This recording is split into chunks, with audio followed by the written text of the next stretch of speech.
Hi, welcome to the 11th in the series of user guides for Dronedesk. In this episode, I'm just going to talk through quotes and invoicing. So you'll find quotes and invoices in the job screen.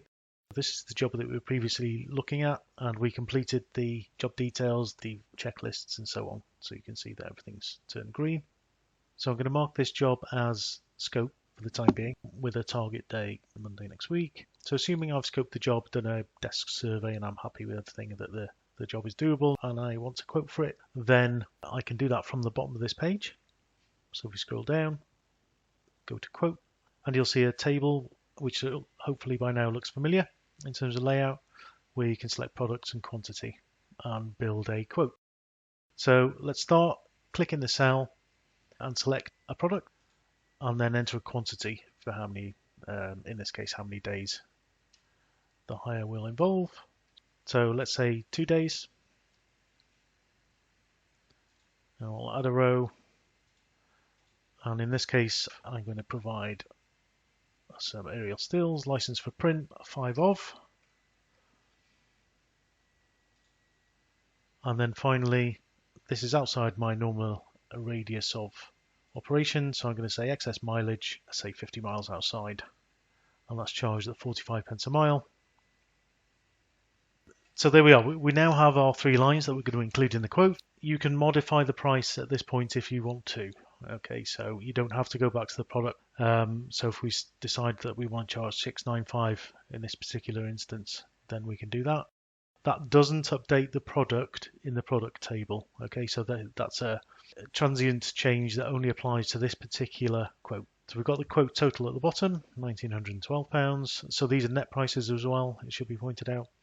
And then we've got a couple of areas for notes. So the quote terms are what you'll have entered as default for your business. So again, you can modify those here if you so desire. So if this is a particular case where you're happy to receive 40%, then fine, you can do that. And you can enter some additional notes here also. Both sets of notes appear on the quote. If you're providing a discount for this customer, then you can enter that here. And if you want to, you can enter a note accordingly. And that will appear alongside the discount line.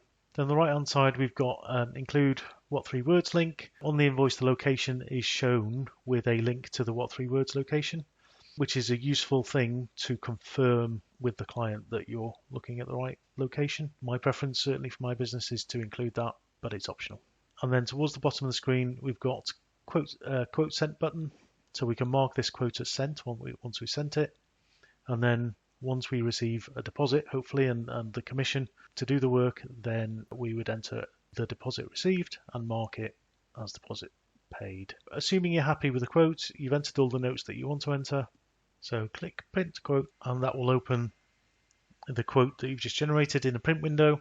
You can either print that directly as it is, or again, depending on your browser and PC setup, you can save that as a PDF to email to your client. Okay, so you can see it's pre-filled your contact information. It's mentioned the agent, it mentions the client's name, and it would show their address if we'd entered one here.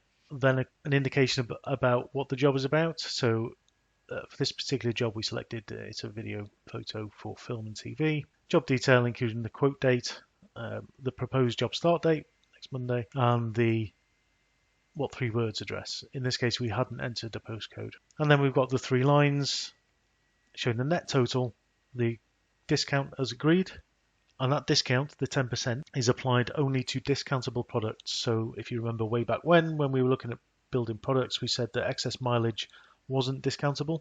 So you'll see that has an asterisk against it, and that's followed up down here by saying items not discountable. So then we've got the net discounted total and the overall total, and the note saying deposit 40% to confirm. Okay, so you would save that and email it off to your client, presumably with your terms of contract as well. So let's close that. Okay, so I'm going to mark that as sent now. So you can see it's populated the date. And if I quickly go back up to the top of the page, you'll see that the job overall status has changed to quote sent. Let's now assume the client's been in touch and has said they're happy for us to do the work and has thankfully paid a deposit up front. So let's mark that as deposit paid. So enter the amount, click the button, You'll see the date has changed to today, which all clients paid within the day. And at the top of the page, you'll see the status has changed to deposit received.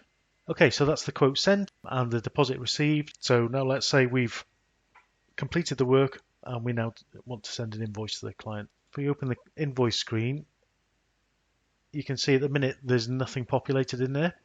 But what you can do is copy the quote quickly to the invoice, and that will enable you to build the invoice very quickly. So let's click copy, and you'll see it's transposed the quote lines onto the invoice, along with the discount that we mentioned and the deposit that we took for this particular job. Again, we've got a field for invoice terms, which are the default for your business, and then an option to enter additional notes. You can then set a payment due date. Let's be generous and give them 14 days. We'll give them 2 weeks to pay. Late payment fee I'll come back to in a second. That's the invoice ready to go. So I'll scroll down and click print invoice. That'll now give us a nicely formatted invoice, which shows broadly the same things as was shown on the quote. So your name and address, client's name and address, the what the invoice is for, the invoice number, importantly, and then the payment due date. The items as per the quote, the net total, the discount that we agreed, the discounted total 1723, and then the deposit received, which was £800. So that's netted off the 1723 to give us a grand total of 1923.50 due by the 2nd of September. So again, you'd print that off or save it as a PDF and email it across to your client. And assuming you've sent it, click it and set it to invoice sent. And again, at the top of the page, take my word for it this time, the job status is set to invoice sent. Okay, so let's manipulate the date a second and say the payment due date was yesterday. So click print invoice, and then you see you get an invoice with some red writing on it to encourage immediate payment. So again, save that, email it to the client. Now, if in your terms and conditions you have late payment fee specified, then you can, at this point, just provide a warning. So if you've got a 10% late payment fee applicable after, say, another 14 days, then enter the 10%, print the invoice, and you'll see this time the warning has been extended to warn the client exactly how much they're going to incur in terms of late payment fees if they don't pay up immediately. But you can see that it's not been added to the total at the moment. If I then click apply late payment fee and go to print invoice, you'll see that this time the late payment fee has been added to the invoice and the client's been asked to pay immediately. So the invoice has gone up by the appropriate amount. Okay, so hopefully that gives you enough flexibility to be able to manage your invoice flow effectively and ensure that you're able to charge fairly and encourage prompt payment. Okay, and then the magic moment when the invoice actually does get paid, then you would click mark as invoice paid. We're going to say 16th, slide up to the top, and we can now see the invoice is paid. If we go back to our job screen, we can see the status of that job is now turned green, invoice paid. And we look at on the Kanban view, we've now got the third job shown as invoice paid. Presumably, if there's nothing further to do, once you've done your admin to close that job off, then you would probably move it into job complete and job done. There's a filter at the top of the screen here on the jobs window where you can filter to jobs, so it makes it easier for you to action things that you know are going to be overdue. And as well as that, of course, on the dashboard there's a table that will show you outstanding invoices. There's just one final thing I needed to mention about quotes and invoices. The example I've given is for a business sole trader with no VAT registration, no limited company. So if you've got a limited company and you're VAT registered, then obviously your invoices and quotes will look slightly different. So let me just go through what that would look like. I'll just dive into my profile, edit my business, and we'll add a company registration number and a VAT registration number. Change that to limited company, and I'll need to enter a registered office address. Save the changes. Okay, so if I go back to the jobs now, back to that particular job, manage job, and I go down to in quotes first of all. So now bearing in mind this is a limited company and is VAT registered, if I go to print the quote now, what you'll see is that VAT is now included at the prevailing rate, and also the company registration number and address, as well as the VAT registration number, are shown at the bottom of the quote. Okay, so in order to comply with the requirements of HMRC and so on, those details are automatically entered onto Quotes and Invoices if you're A, VAT registered, and or B, a limited company. And it's exactly the same for invoices.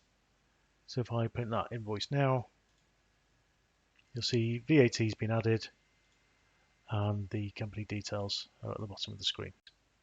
Okay, so that about covers quotes and invoices. Thanks for watching, and I'll see you in the next video.